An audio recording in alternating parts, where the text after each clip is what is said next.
Now, the honest truth, the longer it goes on, or the longer that you are out of shape, the harder it gets to get back into shape and to find the motivation to turn things around. That's a fact. And the sad truth is most people never ever turn things around.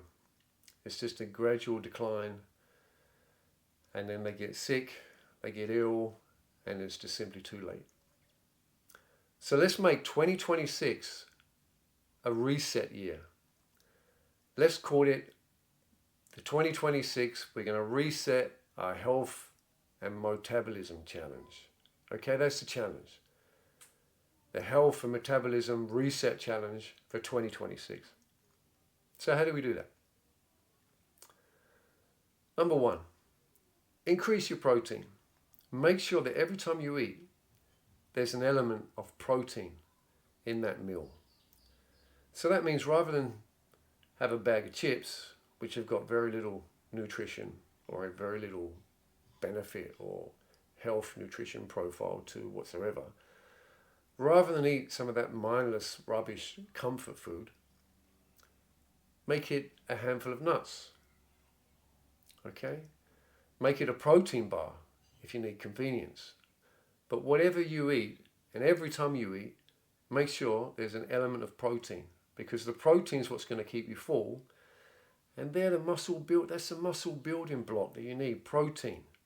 We need protein to be able to produce muscle and fight against metabolic decline. Most of us just don't get enough of it.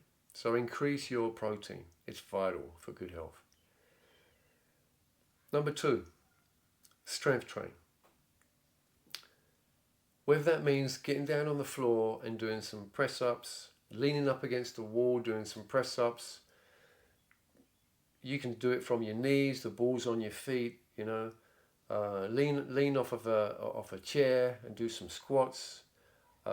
Simply sit down, stand up, sit down, stand up. These are all strength building exercises. Whether it means just standing up and doing a 45-degree squat, holding a chair. These are strength building exercises. Anything that builds strength will increase muscle, which will increase your metabolism. The better your metabolism and the better your muscle profile, the better chance you've got of fighting against chronic diseases.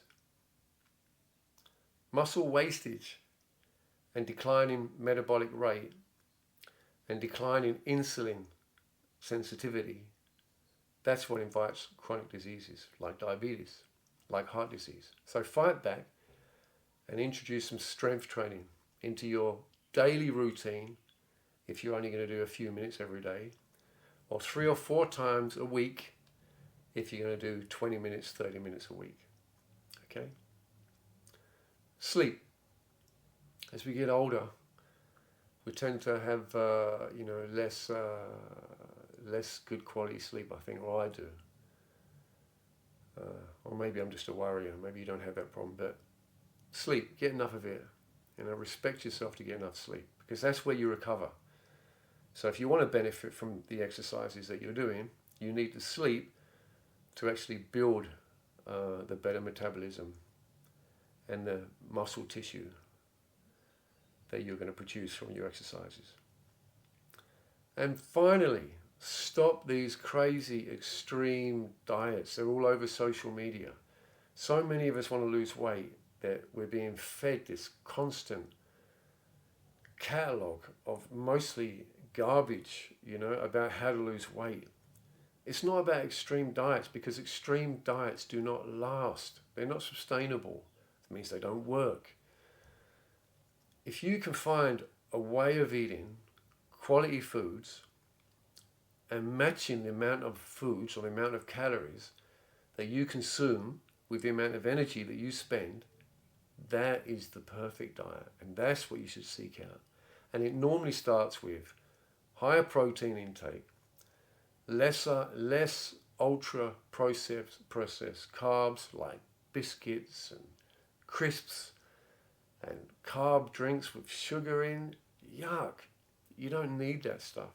And that's what's making you sick. So dump it. Let's get some better habits together for our exercise and food intake for 2026. Good luck. I'm here for you.